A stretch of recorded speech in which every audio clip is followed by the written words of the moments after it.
وأشهد أن محمدا عبده ورسوله أما بعد فإن خير الحديث كتاب الله وخير الهدي هدي محمد صلى الله عليه وسلم وشر الأمور محدثاتها وكل محدثة بدعة وكل بدعة ضلالة وكل ضلالة في النار. وقال الله تعالى: يا أيها الذين آمنوا اتقوا الله حق تقاته ولا تموتن إلا وأنتم مسلمون. وقال الله تعالى: يا أيها الناس اتقوا ربكم الذي خلقكم من نفس واحدة وخلق منها زوجها بث منهما رجالا كثيرا ونساء واتقوا الله الذي تساءلون به والأرحام إن الله كان عليكم رقيبا. وقال الله تعالى: يا أيها الذين آمنوا اتقوا الله وقولوا قولا سديدا يصلح لكم أعمالكم ويغفر لكم ذنوبكم ومن يطع الله ورسوله فقد فاز فوزا عظيما. اللهم صل على محمد وعلى آل محمد كما صليت على إبراهيم وعلى آل إبراهيم إنك حميد مجيد. اللهم بارك على محمد وعلى آل محمد كما باركت على إبراهيم وعلى آل إبراهيم إنك حميد مجيد. وقال النبي صلى الله عليه وسلم: تركت فيكم أمرين لن تضلوا ما تمسكتم بهما كتاب الله وسنتي. رب اشرح لي صدري ويسر لي أمري واحلل عقدة من لساني يفقهوا قولي. سبحانك لا علم لنا إلا ما علمتنا إنك أنت العليم الحكيم. اللهم أرنا الحق حقا وارزقنا اتباعه وارنا الباطل باطلا وارزقنا اجتنابه آمین یا رب العالمین. تھوڑا سا آگے ہو جائیں، باہر کئی لوگ کھڑے ہوئے ہیں، ان کو بھی مسجد میں نیچے جگہ مل جائے گی. آگے بہت جگہ ہے، جب انشاءاللہ سب بندی ہوگی تو اللہ بہت برکت ڈال دیں گے، سب کو جگہ مل جائے گی. تھوڑا آگے ہو جائیں. یرحمکم اللہ. اپنے بھائیوں کے لیے جگہ بنائیے. اللہ کے نبی صلی اللہ علیہ وسلم جب ہجرت کر کے مدینہ گئے تو رسول اللہ صلی اللہ علیہ وسلم نے مہاجرین اور انصار کے درمیان بھائی چارہ مواخات قائم کی. حضرت سلمان فارسی رضی اللہ عنہ کو بھائی بنایا حضرت ابو درداء رضی اللہ عنہ کا، اور ان دونوں کے درمیان مواخات قائم ہو گئی. صحیح بخاری کی روایت ہے، ایک دن سلمان فارسی ابو درداء کے گھر گئے تو ابو درداء گھر پر موجود نہیں تھے، اور اس وقت پردے کے احکامات نازل نہیں ہوئے تھے. تو ام درداء سے ان کی بات چیت ہوئی اور انہوں نے ام درداء سے کہا کہ ام درداء یہ آپ نے اپنا کیا حال بنایا ہوا ہے، عجیب آپ کا حال ہے. انہوں نے کہا کہ آپ کے بھائی کو دنیا کی کوئی فکر نہیں ہے. پھر جب ابو درداء واپس آئے اور ان کے سامنے کھانا پیش کیا گیا تو ابو درداء نے سلمان فارسی سے کہا آپ کھانا کھائیے. تو سلمان فارسی نے ان سے کہا آپ بھی کھائیے. انہوں نے کہا میں روزے سے ہوں، میں کھانا نہیں کھاؤں گا. تو سلمان فارسی نے ان سے کہا کہ آپ کھانا کھائیے ورنہ میں بھی کھانا نہیں کھاؤں گا. اور پھر چونکہ نفلی روزہ تھا انہوں نے توڑا. اور نفلی روزے کے بارے میں جو مسئلہ ہے وہ یہ ہے کہ اگر نفلی روزہ ہو اور کوئی انسان کو حاجت ہو تو وہ روزہ توڑ سکتا ہے. تو انہوں نے اپنے مہمان کے لیے اپنا روزہ توڑا، پھر دونوں نے کھانا کھایا. پھر جب رات ہو گئی تو ابو درداء کھڑے ہوئے قیام اللیل کے لیے. سلمان فارسی نے ان سے کہا کہ ابھی آپ سو جائیں، ابھی پوری رات پڑی. وہ تھوڑی دیر سو گئے، پھر کھڑے ہوئے. پھر سلمان فارسی نے ان سے کہا ابھی آپ سو جائیں، ابھی بہت رات پڑی. پھر ابو درداء سو گئے. پھر جب صبح قریب تھی تو پھر دونوں بھائی کھڑے ہوئے، دونوں نے اللہ کے آگے قیام کیا. اور پھر سلمان فارسی رضی اللہ عنہ نے ابو درداء سے کہا کہ ابو درداء ان لنفسک علیک حقا، آپ کے جسم کا بھی آپ کے اوپر حق ہے. وَإِنَّ لِأَهْلِكَ عَلَيْكَ حَقًّا، آپ کے گھر والوں کا بھی آپ کے اوپر حق ہے. وَإِنَّ ضِيُوفِكَ عَلَيْكَ حَقًّا، آپ کے مہمانوں کا بھی آپ پر حق ہے. فَآتِي كُلَّ ذِي حَقٍّ حَقَّهُ، تو ہر حقدار کو اس کا حق ادا کرو. جب صبح کی نماز کے لیے دونوں حضرات مسجد گئے پھر اللہ کے نبی صلی اللہ علیہ وسلم کے سامنے یہ سارا معاملہ ذکر کیا کہ اس طرح سلمان فارسی اور میرے درمیان یہ معاملہ ہوا، تو اللہ کے نبی صلی اللہ علیہ وسلم فرمایا صدق سلمان، سلمان نے سچ کہا. یہ بات میں نے آپ کے سامنے اس لیے رکھی کہ آج ہمارے معاشرے میں بڑی تیزی سے بیماریاں پھیلتی جا رہی ہیں. شادیوں کا بھی سیزن ہے، راتوں کو دیر سے کھانے ہوتے ہیں، مرغن کھانے ہوتے ہیں، جس کو دیکھو اس کو کولیسٹرول کا پرابلم ہے، ڈائجیشن کا پرابلم ہے، شوگر ڈائبٹیز بہت تیزی سے بڑھتی جا رہی ہے بڑوں میں، بچوں میں۔ اور اس کی وجہ یہ ہے کہ جب ہم کھانا کھا رہے ہوتے ہیں تو نہ ہم یہ سوچتے ہیں کہ ہم کیا کھا رہے ہیں، اور نہ ہم یہ سوچتے ہیں کہ ہم کیسے کھا رہے ہیں۔ اسلام ہمیں صرف آخرت کی تیاری کا حکم نہیں دیتا، اسلام ہمیں دنیا میں بھی ایک بہترین، ایک صحت مند اور اچھی زندگی گزارنے کے اصول سکھاتا ہے، تاکہ ہم اس دنیا میں اپنی آخرت کی تیاری کر سکیں، اس دنیا میں نیکی کے کام کر سکیں، اس دنیا میں اللہ کے دین کے لیے کوششیں کر سکیں۔ اور یہی میرا آج کا موضوع ہے کہ ہم کیا کھائیں اور کیسے کھائیں۔ اللہ کے نبی صلی اللہ علیہ وسلم کہ اگر ہم کھانے کی عادات کو دیکھیں اور قرآن کریم کا مطالعہ کریں تو قرآن کریم میں سورۃ الاعراف کی آیت نمبر 31 کا دوسرا حصہ وَكُلُوا وَاشْرَبُوا وَلَا تُسْرِفُوا إِنَّهُ لَا يُحِبُّ الْمُسْرِفِينَ، اللہ تعالیٰ حکم دے رہے ہیں کھاؤ اور پیو اور اسراف نہ کرو۔ اللہ تعالیٰ اسراف کرنے والوں کو پسند نہیں کرتا۔ قرآن کریم میں ایک جگہ اسراف کا ذکر ایسے ہوا کہ اللہ تعالیٰ فرماتے ہیں قُلْ يَا عِبَادِيَ الَّذِينَ أَسْرَفُوا عَلَىٰ أَنفُسِهِمْ لَا تَقْنَطُوا مِن رَحْمَةِ اللَّهِ۔ رسول اللہ صلی اللہ علیہ وسلم آپ لوگوں سے کہہ دیجئے، میرے بندوں سے کہہ دیجئے جنہوں نے اپنی جانوں پر اسراف کیا، اتنا ظلم کیا، اسراف کیا یعنی گناہوں میں اسراف کیا۔ اور اسراف اس چیز کو کہتے ہیں، اسراف کی تعریف یہ ہے کہ کسی جگہ ضرورت سے زیادہ خرچ کرنا، یہ اسراف ہے۔ یعنی اتنے گناہ کیے کہ وہ گناہ کرنے کی ضرورت نہیں تھی پھر بھی گناہ کرتا رہا۔ جیسے آج ہم دیکھتے ہیں جب لوگ بات چیت کر رہے ہوتے ہیں خواہ مخواہ ان کے منہ سے گالیاں نکلتی ہیں، بیٹھے ہیں کوئی ضرورت نہیں ہے لیکن لوگوں کی غیبتیں، چغلیاں، کہانیاں سنانا شروع کر دیتے ہیں، کوئی ضرورت نہیں ہے، کوئی موضوع نہیں ہے، بس شروع ہو گئے۔ یہ اسراف ہے گناہوں کا۔ اللہ تعالیٰ ان کے بارے میں فرما رہے ہیں کہ ان لوگوں کو بتا دیجئے لا تقنطوا من رحمت اللہ ان اللہ یغفر الذنوب جميعا، اللہ کی رحمت سے مایوس نہ ہو، اگر تم سچی توبہ کر کے آؤ گے اللہ تمہارے سارے گناہوں کو معاف کر دیں گے۔ اسی طرح عام طور پہ اسراف ہم سوچتے ہیں مال خرچ کرنے کے بارے میں، لیکن یہاں اللہ تعالیٰ اسراف کے بارے میں کہہ رہے ہیں کہ وَكُلُوا وَاشْرَبُوا وَلَا تُسْرِفُوا، کھاؤ اور پیو لیکن کھانے میں اسراف نہ کرو۔ کھانے میں اسراف کیسے ہوتا ہے؟ تو ہم شروع کرتے ہیں بنیادی آداب سے کہ سب سے پہلے جب انسان کھانا کھائے تو اللہ کے نبی صلی اللہ علیہ وسلم فرمایا کہ جب تم کھانا کھانا شروع کرو تو بسم اللہ پڑھ کے شروع کرو، اور اگر تم بسم اللہ پڑھنا بھول جاؤ تو پڑھو بسم اللہ فی اولہ و آخرہ، کہ میں اللہ کا نام لیتا ہوں کھانے کے شروع میں اور آخر میں۔ اس طرح کھانا شروع کرو۔ اور ایک اور روایت میں آتا ہے صحیح مسلم کی کہ جب کوئی مسلمان اپنے گھر میں داخل ہوتا ہے اور کھانا کھاتا ہے اور وہ بسم اللہ پڑھ لیتا ہے تو شیطان کہتا ہے کہ آج اس گھر میں نہ میرے لیے کھانا ہے نہ سونا ہے، اور اگر وہ ایسا نہیں کرتا تو پھر وہ اپنے ساتھیوں سے کہتا ہے کہ آج اس گھر میں کھانا بھی ملے گا اور سونے کی جگہ بھی ملے گی، کیونکہ اس شخص نے اپنے گھر میں داخل ہوتے وقت اور کھانا کھاتے وقت بسم اللہ نہیں پڑھی۔ اسی طرح اللہ کے نبی صلی اللہ علیہ وسلم کے سامنے ایک صحابی چھوٹے سے بچے تھے، وہ کھانا کھا رہے تھے تو انہوں نے ان سے کہا کہ یا غلام، اے پیارے چھوٹے سے بچے، سم اللہ، اللہ کا نام لے کر کھاؤ، وکل بیمینک، اور اپنے سیدھے ہاتھ سے کھاؤ، وکل مما یلیک، اور اپنے سامنے سے کھاؤ۔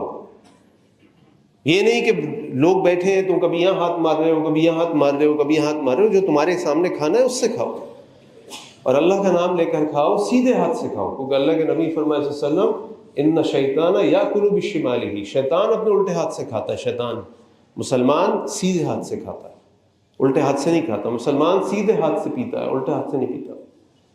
تو سب سے پہلے بسم اللہ، پھر سیدھے ہاتھ سے کھانا کھانا، پھر اپنے سامنے سے کھانا کھانا، اور پھر اللہ کے نبی صلی اللہ علیہ وسلم کی عادت مبارکہ یہ تھی کہ کان یاکل الطعام بثلاث اصابع، آپ صلی اللہ علیہ وسلم اپنی 3 انگلیوں سے کھانا کھاتے تھے، اور آپ صلی اللہ علیہ وسلم کی عادت یہ تھی کہ آپ اپنی انگلیوں کو یلعقوا اصابعہ قبل ان یمسحها، اپنی انگلیوں کو چاٹتے تھے اپنے ہاتھ صاف کرنے سے پہلے۔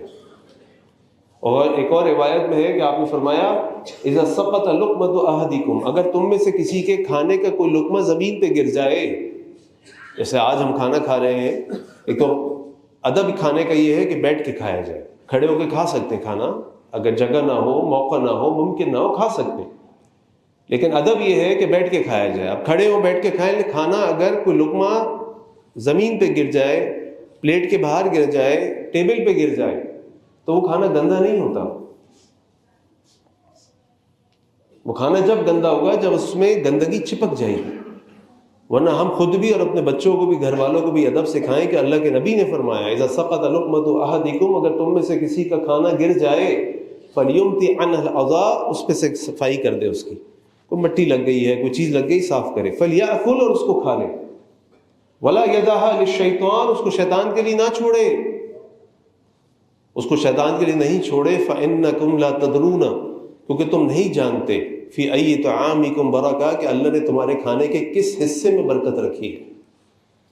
ایک ہی کھانا، ایک ہی تقریب دعوت میں جا کر میں بھی کھاتا ہوں اور آپ بھی کھاتے ہیں، الحمدللہ ٹھیک ہے، اور میرا پیٹ خراب ہو جاتا ہے، مجھے کوئی ہیضہ ہو جاتا ہے، کوئی اور پرابلم ہو جاتی ہے، اللہ کا حکم. ہمیں نہیں معلوم کھانے کے کس حصے میں برکت ہے. اللہ کے نبی نے تو یہ بھی فرمایا صلی اللہ علیہ وسلم کہ اپنے برتن کو بھی صاف کیا کرو، کیونکہ تمہیں نہیں معلوم کھانے کے کس حصے میں برکت ہے. یعنی اس کا مطلب کیا ہوا؟ اس کا مطلب یہ ہوا کہ نہ صرف کھانا کھانے کے بعد اپنی انگلیوں کو چاٹنا ہے، صاف کرنا ہے. اور آج سائنس بھی بتاتی ہے کہ جب انسان کھانا کھاتا ہے، کھانا کھانے کے بعد اس کی انگلیوں میں جو کھانا لگتا ہے، کچھ ایسے انزائمز پروڈیوس ہوتے ہیں جو اس کے ڈائجیشن کے لیے اچھے ہوتے ہیں. تو وہ اپنی انگلیوں کو بھی چاٹے، اپنی پلیٹ کو بھی صاف کرے، اور اس میں کوئی چیز نہ چھوڑے، چاہے ایک چاول کا دانہ ہو، چاہے گوشت کا ٹکڑا ہو، چاہے روٹی کا ٹکڑا ہو. اور یہ بات سمجھنا بہت ضروری ہے. اب میں آپ کے سامنے بات کرتا ہوں کھانے میں اسراف کی. کھانے میں اسراف کا آغاز وہاں سے ہوتا ہے جب آپ کھانا کھاتے وقت ایک سے زیادہ برتن استعمال کرتے ہیں بلا ضرورت. آپ کھانا کھانے گئے، شادی میں گئے، دعوت میں گئے، آپ کے سامنے کھانا ہے، آپ نے کھانے کے لیے ایک پلیٹ نکالی، اس میں کھانا نکالا. اس پلیٹ کو اگر آپ سنت کے مطابق، اسلامی اصولوں کے مطابق پوری طرح اچھی طرح صاف کر لیں، تو اسی پلیٹ میں آپ دوبارہ سالن بھی نکال سکتے ہیں. اسی پلیٹ میں سالن صاف کرنے کے بعد دوبارہ میٹھا بھی نکال سکتے ہیں. آپ کو کیا ضرورت ہے اگلی پلیٹ لینے کے لیے؟ اور یہ کلچر ہمارے یہاں آیا ہے، یہ مغرب سے، غیر مسلموں سے، کہ جب آپ وہاں بفے میل کرنے جاتے ہیں، کھانا کھانے جاتے ہیں، تو وہ کیا کرتے ہیں؟ آپ کھانا کھاتے ہیں، جیسے ہی آپ اس پلیٹ کو فارغ کر لیتے ہیں، ویٹر آتا ہے، پلیٹ اٹھاتے ہیں، آپ دوبارہ جاتے ہیں، ایک نئی پلیٹ اٹھاتے ہیں. یہ ضیاع ہے، یہ اسراف ہے. صابن کا اسراف ہے، پلیٹوں کا اسراف ہے، پانی کا اسراف ہے، ہیومن لیبر کا اسراف ہے. یہ سب اسراف ہے. کیوں ضائع کرنے کی ضرورت ہے؟ اس پیٹ کے اندر تو سب چیزیں ایک ہی پیٹ میں جا کے جمع ہو رہی معدے میں. اس وقت تو ہم یہ احساس نہیں کرتے کہ کتنا کھائیں، ایسا نہ ہو کہ معدہ فل ہو جائے، معدہ اوور ہو جائے. اس وقت ہم یہ احساس نہیں کرتے.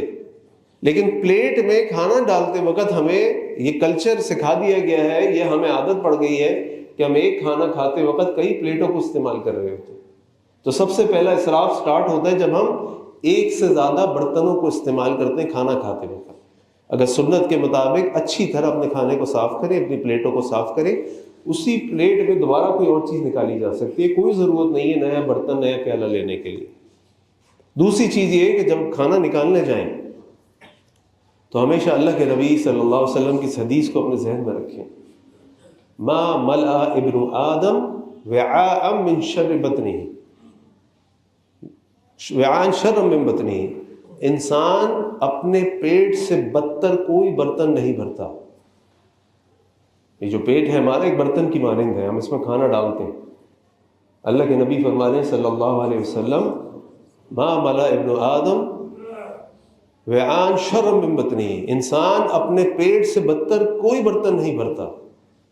اور آگے فرماتے ہیں بحسب ابن آدم لقیمات، آدم کی اولاد کے لیے تو چند لقمے کافی ہیں، یقمن صلبہ، اس کی کمر کو سیدھا کر دیں گے. فإن كان لا محالۃ، اور اگر اس کا پھر بھی بڑا دل چاہ رہا ہے، بہت دل چاہ رہا ہے، خوشبو آ رہی ہے، دل چاہ رہا ہے، سب کھا رہے ہیں، فثلث طعامی، تو پیٹ کا ایک حصہ کھانے کے لیے، فثلث لشرابی، پیٹ کا ایک حصہ پینے کے لیے رکھو، فثلث لنفسی، اور پیٹ کا ایک حصہ خالی چھوڑ دو تاکہ کھانا ہضم ہونے کی جگہ ہو. یہ اللہ کے نبی فرما رہے ہیں صلی اللہ علیہ وسلم، بہت کھانے کا دل چاہ رہا ہے تو پھر اپنی پیٹ کا ایک حصہ، ایک تہائی کھاؤ. اب ذرا سوچئے کہ آج ہم اپنی دعوتوں میں، شادیوں میں جب جاتے ہیں، تقریبات میں، تو کتنا کھانا کھاتے ہیں. پھر رات کو جب آپ 10:30 بجے 11 بجے 12 بجے کھانا کھا کے گھر جائیں گے اور اتنے مرغن ہیوی کھانے کھائیں گے تو heart attack, cardiac arrest, heart fail, B P, sugar, یہ سب ہوگا کہ نہیں ہوگا؟ تو کھانا کتنا کھا رہے ہیں یہ بھی امپورٹنٹ ہے، کھانا کیا کھا رہے ہیں یہ بھی امپورٹنٹ ہے، کھانا کس طرح کھا رہے ہیں یہ بھی امپورٹنٹ ہے.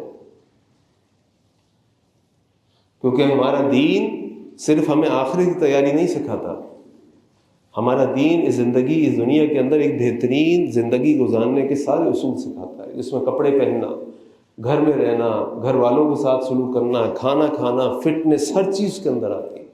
کبھی آپ نے سوچا کہ اللہ کے نبی صلی اللہ علیہ وسلم جب 9 ہجری میں غزوہ تبوک کے لیے گئے، آپ صلی اللہ علیہ وسلم کی عمر 62 سال تھی، 62 ایئرس. آپ جہاد کے لیے شدید گرمی میں 1 مہینے کا سفر کر کے چلے گئے، کھانے کا کچھ نہیں تھا.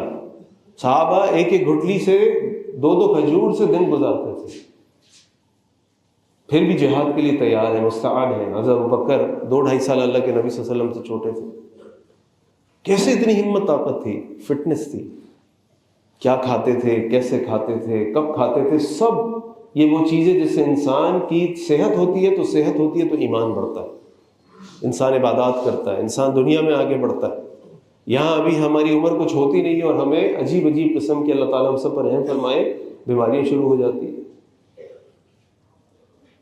پھر ہم جو کھانا کھا رہے ہوتے ہیں وہ کھانا کھاتے وقت اسراف کی ایک اور شکل جو ہے، اس کھانے کو کتنا ضائع کرتے ہیں.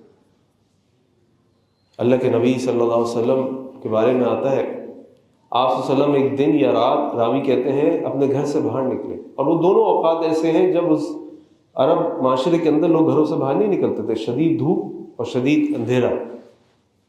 اور آپ باہر نکلے تو آپ نے حضرت بکر اور عمر رضی اللہ عنہما کو پایا. آپ نے ان سے پوچھا، بکر، عمر، تم دونوں اس ٹائم گھر کے باہر خیریت؟ اور ان دونوں نے کہا کہ اللہ کے نبی صلی اللہ علیہ وسلم شدید بھوک لگی، گھر میں نہیں رہا جا رہا، کیا کریں؟ آپ کیسے باہر آئے؟ اس وقت اللہ کے نبی نے فرمایا صلی اللہ علیہ وسلم، جس چیز نے تم کو تمہارے گھروں سے نکالا، اس چیز نے مجھے بھی میرے گھر سے نکالا. یعنی مجھے بھی شدید بھوک لگی ہے، مجھ سے برداشت نہیں ہو رہا. اتنے میں وہ ایک صحابی کے گھر چلے گئے. صحابی اپنے گھر موجود نہیں تھے، ان کی وائف موجود تھیں. انہوں نے اللہ کے نبی صلی اللہ علیہ وسلم کو بلایا، بٹھایا اور کہا کہ میرے شوہر باہر نکلے، ابھی آتے ہوں گے. ان کے شوہر انصاری صحابی گھر آئے، انہوں نے اللہ کے نبی کو دیکھا، ابوبکر عمر کو دیکھا، کہنے لگے، آج اس زمین کے بہترین انسان، بہترین افراد میرے گھر پہ ہیں، میرے مہمان ہیں.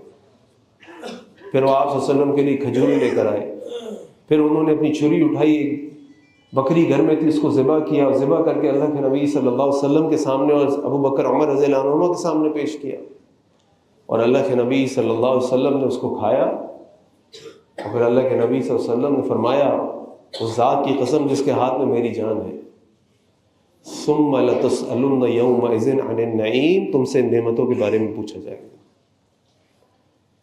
دنیا کا بہترین انسان، انبیاء کے بعد بہترین شخصیات اس زمین کے اوپر، اور ان کا حال یہ ہے کہ گھر میں کھانے کو کچھ نہیں، شدید بھوک ہے جس سے باہر نکل آئے ہیں.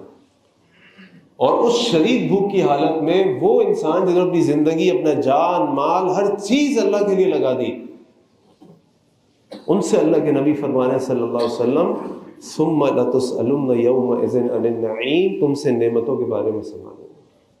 اب آپ ذرا تصور کیجئے، جس طریقے سے ہم اپنے گھروں میں، اپنی تقریبات میں کھانوں کو ضائع کرتے ہیں، کیا ہم سے سوال نہیں ہوگا؟ جس ملک کے اندر مائیں اپنے بچوں کے ساتھ بھوک کی وجہ سے خودکشی کر لیتی ہیں، کیا ہم سے سوال نہیں ہوگا؟ جس ملک کے اندر ہسپتالوں میں لوگ ڈسپرین کی گولی خرید نہیں سکتے اور مر جاتے ہیں، کیا ہم سے سوال نہیں ہوگا؟ وہ نبی جو جنت میں سب سے پہلے داخل ہوں گے، جنت کا دروازہ کھلوائیں گے، وہ انسان ابو بکر جو انبیاء کے بعد جنت میں داخل ہونے والے پہلے انسان ہوں گے، گارنٹیڈ جنتی. وہ عمر جن کے بارے میں اللہ کے نبی نے فرمایا صلی اللہ علیہ وسلم، میرے بعد کوئی نبی ہوتا تو عمر ہوتے. وہ اس بات پہ فکر مند ہے کہ ہم سے ان نعمتوں کے بارے میں سوال ہوگا.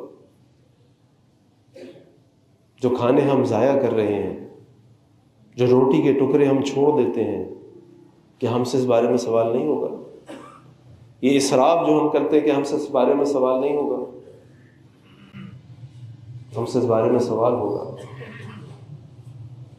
اور میں تو یہ کہتا ہوں کہ اگر آپ نے کسی کا ایمان چیک کرنا ہے نا، اور اس کا تقوی چیک کرنا ہے، اور اس کا دین پر عمل کرنا چیک کرنا ہے، تو کبھی اس کے ساتھ کھانا کھا کے دیکھ لیں کہ وہ اپنی پلیٹ میں کتنا کھانا چھوڑتا ہے۔ آپ کو پتہ چل جائے گا کہ اس شخص کے اندر کتنا دین ہے۔ جس کو کھانا کھانا نہیں آتا، جس کو اپنی پلیٹ صاف کرنی نہیں آتی، جس کو کھانے کے اسلامی آداب نہیں پتہ، وہ کیا سکھائے گا، کیا بتائے گا، کیا اسلامی زندگی گزارے گا؟ جو کام اس نے دن میں 3-4 دفعہ کرنا ہوتا ہے۔ ہم سے اس بارے میں سوال ہوگا، ہم ایسے نہیں چھوڑ دیے جائیں گے۔ اللہ تعالیٰ سے دعا ہے کہ اللہ تعالیٰ ہم سب کو اسلامی آداب اور معاشرت پر عمل کرنے کی توفیق عطا فرمائے۔ آخر دعوانا الحمد للہ رب العالمین۔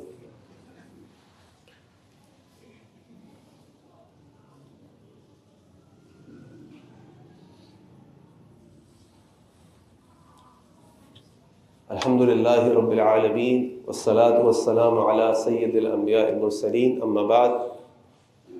کھانے کے آداب میں سے ایک بہت بڑا ادب یہ ہے کہ جب انسان کھانا کھائے تو کھانا کھاتے وقت کھانے کی برائی نہ کرے۔ اللہ کے نبی صلی اللہ علیہ وسلم کے بارے میں آتا ہے، معاب النبی صلی اللہ علیہ وسلم الطعام قط۔ اللہ کے نبی صلی اللہ علیہ وسلم نے کبھی کھانے کے میں کوئی عیب نہیں نکالا۔ اگر پسند ہوتا کھا لیتے، نہیں پسند ہوتا چھوڑ دیتے، کہتے کچھ نہیں۔ اور امام نووی نے صحیح مسلم کی شرح میں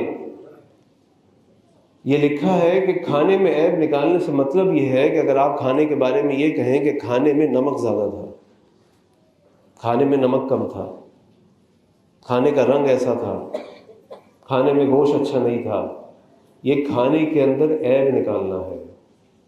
اس کھانے کی اگر اہمیت آپ نے پوچھنی ہے، سمجھنی ہے، تو غزہ کے مسلمانوں کی تصویریں دیکھ لیں کہ وہ جو اپنے گھروں میں رہتے تھے، جن کے گھر، کاروبار، دکانیں، ایک زندگی تھی، آج وہ برتن لے کر کہیں کھانا بٹ رہا ہوتا ہے تو بڑے بچے اپنے بچوں کو لے کے لائن میں کھڑے ہوتے ہیں، اس کھانے کا انتظار کر رہے ہوتے ہیں۔ اور اللہ کے نبی صلی اللہ علیہ وسلم کے تو گھر میں 2-2 مہینے کھانا نہیں بنتا تھا، پانی اور کھجور سے گزارا کر لیتے تھے۔ اور ہمیں اللہ تعالیٰ من و سلوہ دیتے ہیں، من و سلوہ، لیکن اس من و سلوہ کی نہ ہم قدر کرتے ہیں، اس میں اسراف کرتے ہیں، اس کو ضائع کرتے ہیں، اور پھر اس میں عیب نکالتے ہیں۔ اللہ تعالیٰ ہم سب کی اصلاح فرمائے، اللہ تعالیٰ ہمیں اس کفران نعمت سے بچائے، اللہ تعالیٰ ہمیں زوال نعمت سے بچائے۔ تو کھانے کے اندر ہمیں یہ بھی دیکھنا ہے کہ ہم کیا کھا رہے ہیں، کس طرح کھا رہے ہیں، کھانے کے آداب کیا ہیں۔ اور ایک اور چیز، یہ جو ہم ہر چیز اٹھتے بیٹھتے کھا لیتے ہیں، کولڈ ڈرنکس پی رہے ہوتے ہیں، دن میں 6-8 چائے پی رہے ہوتے ہیں، یہ سب صحت کی بربادی ہے۔ ایک کولڈ ڈرنک کے اندر جو 250 ml کی کولڈ ڈرنک ہوتی ہے، اس کے اندر 7 چمچے چینی کے برابر شکر ہوتی ہے، 7 چمچے چینی کے برابر، اور ہم اس کو ایسے پی رہے ہوتے ہیں جیسے یہ آب زمزم ہمیں کہیں سے مل جائے۔ اس کے بغیر کھانا نہیں کھایا جاتا، اس کے بغیر کھانا نہیں اترتا۔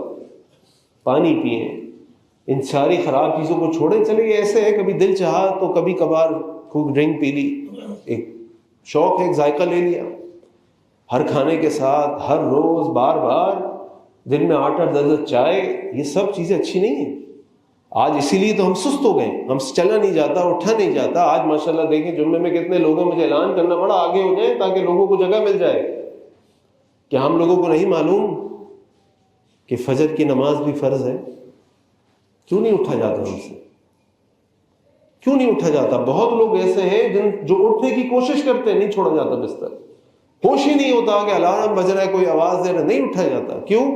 جسم سست ہو گئے، نہ کوئی ورک آؤٹ ہے، نہ کوئی واکنگ ہے، نہ کوئی ایکسرسائز ہے، نہ کوئی کھانے کی بیلنس ڈائٹ ہے۔ جب یہ نہیں ہوگا تو پھر ظاہری بات ہے زندگی اسی طرح گزرے گی۔ اور ایک تو یہ ہے کہ جی کھاؤ دیکھا جائے گا، ایک یہ ہے کہ اگر کھانے کے بعد بیماریاں ہو گئی نا تو پھر تصور کیجئے کہ زندگی کیسے گزرے گی۔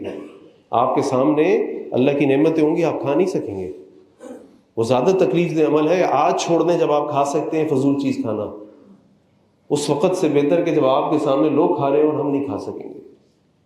اللہ تعالیٰ ہم سب کو صحت دے، اللہ تعالیٰ ہم سب کو عافیت دے، اللہ تعالیٰ ہم سب کو دین پر عمل کرنے کی توفیق عطا فرمائے۔ اسی طرح کھانے کے بعد کی دعا یاد کرنا بہت ضروری ہے، پڑھنا بہت ضروری ہے۔ اسی طرح مہمان کہیں یہاں کھانے پہ جاتے ہیں تو مہمان کے لیے دعا کرنا بہت ضروری ہے۔ ابھی موقع نہیں ہے، ٹائم اوپر ہو گیا ہے۔ اللہ تعالیٰ سے دعا ہے کہ اللہ تعالیٰ ہم سب کو دین حکیم پر عمل کی توفیق عطا فرمائے۔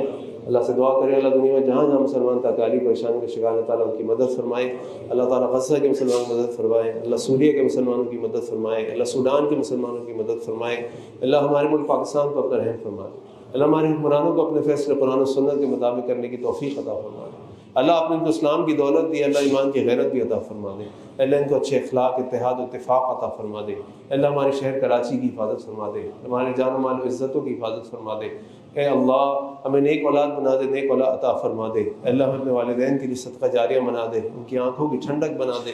اے اللہ ہماری اولادوں کو ہماری آنکھوں کی ٹھنڈک بنا دے۔ اے اللہ ہمیں ہر قسم کے شرک سے، بدعت سے، ریاکاری سے بچا لے۔ اے اللہ توحید پر مضبوط فرما دے۔ اے اللہ نبی کریم صلی اللہ علیہ وسلم سے اچھی محبت، ان کی سنتوں سے محبت، ان کی سنتوں پر عمل کرنے والا بنا دے۔ اے اللہ ہمیں ہر قسم کی بیماری سے بچا لے۔ اللہ جو لوگ بیمار ہیں ان کی بیماری کو دور فرما دے۔ ہماری مسجد کے بڑے ہی ریگولر نمازی خالد ریاض صاحب، ان کی طبیعت ٹھیک نہیں، ان کے لیے دعا کریں کہ اللہ تعالیٰ نے صحت کامل عاجلہ عطا فرما دے۔ جو لوگ گھروں میں اسپتال میں، اللہ تعالیٰ سب کو صحت عطا فرما دے۔ اے اللہ جو لوگ حالت ایمان میں دنیا سے رخصت ہو چکے، اللہ تعالیٰ ان کی مغفرت فرما دے۔ اللہ ہم سب کو جب تک زندہ آج اسلام پہ زندہ رکھ، جب ہمارا خاتمہ حالت ایمان پہ ہمارا خاتمہ ہو۔ اے اللہ ہمارے گناہوں کو معاف فرما دے۔ اللہ 5 وقت کی نماز باجماعت مسجد میں باجماعت باقاعدگی سے پڑھنے کی توفیق عطا فرما دے۔